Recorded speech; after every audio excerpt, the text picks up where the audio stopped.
Welcome, little dreamers. It's time for Tiny Tales TV, where every story has a giggle, a cuddle, and a lesson to love. Today, we'll meet animals who learn how to listen, share, and try again. So snuggle up and let's begin our first story. Story 1, Fiona the Fox Learns to Listen. In the quiet woods, Fiona the Fox loved to run and explore, but Fiona had one little problem. She never listened.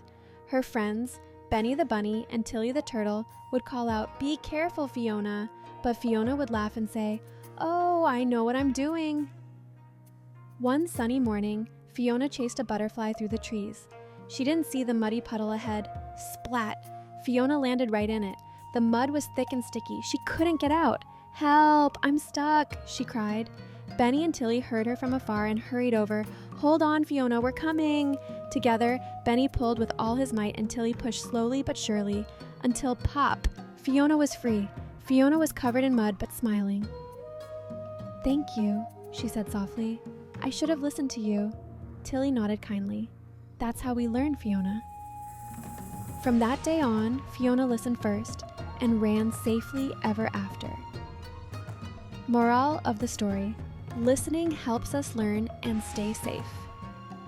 Wasn't that a lovely story? Fiona learned that listening helps us stay safe and happy. Now, let's take a tiny break for a sweet little poem about learning and growing. This one's called Little Steps. Poem 1, Little Steps. Every day we grow and play, learning something new each way. We fall, we try, we rise again. Each small step helps us begin. Even little steps lead to big dreams. Now, are you ready for our next story? Let's meet an elephant who learns that sharing makes everything better.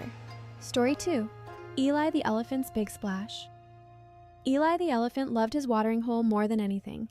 It was cool, sparkly, and all his. When other animals came by, Eli would say, "This is my puddle, find your own." Zara the zebra, Timmy the tortoise, and Lila the lion cub walked away sadly. But one hot day, the puddle began to dry up. Eli was thirsty and alone. Then he saw the others coming back, carrying buckets of water. Zara smiled and said, "We can all share, Eli. There's enough for everyone." Eli blinked. "You'd still help me?" They nodded, and together they filled the watering hole again. Eli's heart felt big and full, just like the puddle. He splashed his trunk in the air and laughed, "Let's all play together." From then on, Eli made sure everyone had a turn in the water. Lesson of the story: sharing brings more joy than keeping everything for ourselves. That was wonderful. Eli learned how fun it is to share with friends. Now it's time for a playful little rhyme, a poem called Sharing Time. Are you ready? Let's go. Poem 2, Sharing Time. One for me, one for you. That's what friends and lovebirds do. When we share, we laugh and play, and we get to make each other's day. That was fun to share together. Now, let's travel to a chilly land where a brave little penguin learns the power of not giving up. Story 3, Penny the Penguin Tries Again. In Frostville, where the snow sparkled like sugar, lived Penny the Penguin. Penny dreamed of being the fastest slider on the ice. But every time she tried, whoosh, she slipped and tumbled into the snow. Her friends giggled kindly. "You'll get it, Penny. Don't give up." So Penny practiced every day. She flapped her wings, wobbled, and fell, over and over again. Until one bright morning, Penny stood tall at the top of Ice Hill. She took a deep breath, leaned forward, and, whoosh, glided perfectly into the sea. Her friends cheered, "Go, Penny!" Penny beamed, "See, falling helped me learn." And from that day on, Penny helped others learn to slide too. Moral of the story: keep trying. Every mistake helps you grow. Wasn't Penny amazing? She showed us how practice and patience make us stronger. Let's slow things down for a gentle poem about kindness.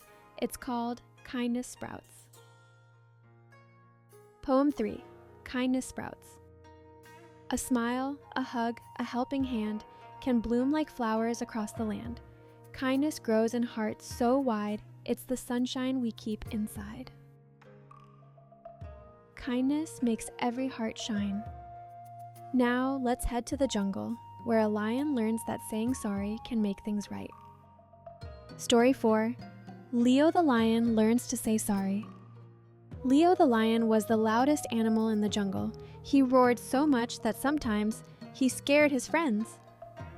One morning, Leo was playing tag and accidentally knocked over Mia the monkey's bananas. "Oh no, my bananas!" Mia cried. Leo frowned. "I didn't mean to, it's just a game." But that night, he couldn't sleep. He thought about how sad Mia looked. The next morning, Leo found her and said softly, "I'm sorry, Mia." Mia's face lit up. "Thank you, Leo. That means a lot." Leo felt proud, not because he was strong, but because he was kind. From then on, he used his big roar for cheering, not scaring. Lesson of the story: saying sorry makes us stronger, not weaker. Leo did something very brave. He said sorry and made a friend smile again. Now, for our final story of the day, we'll visit a sunny garden where a sweet bunny named Bella learns that kindness always grows. Story 5. Bella Bunny's Garden of Kindness. Bella Bunny loved her garden more than anything. She grew carrots, daisies, and sweet green clovers. One day, Bella saw her neighbor, Sammy the squirrel, looking sad. His tree had no food left. Bella thought for a moment and smiled. She picked her juiciest carrots and hopped over. "Here, Sammy, you can have some of mine." Sammy's eyes sparkled. "Thank you, Bella." The next week, he brought acorns to share. Soon, the whole meadow joined in. Birds, mice, turtles, and foxes. Together, they grew a huge, colorful garden. Bella looked around proudly. "This is the garden of kindness," she said, and every creature smiled, knowing kindness always grows when we share it. Moral of the story here: small acts of kindness make big differences. What a wonderful day of stories. We met friends who learned to listen, share, try again, say sorry, and be kind. Remember, little dreamer, you can be just like them, brave, kind, and full of heart. Thank you for joining Tiny Tales TV. Don't forget to subscribe for more magical stories every week.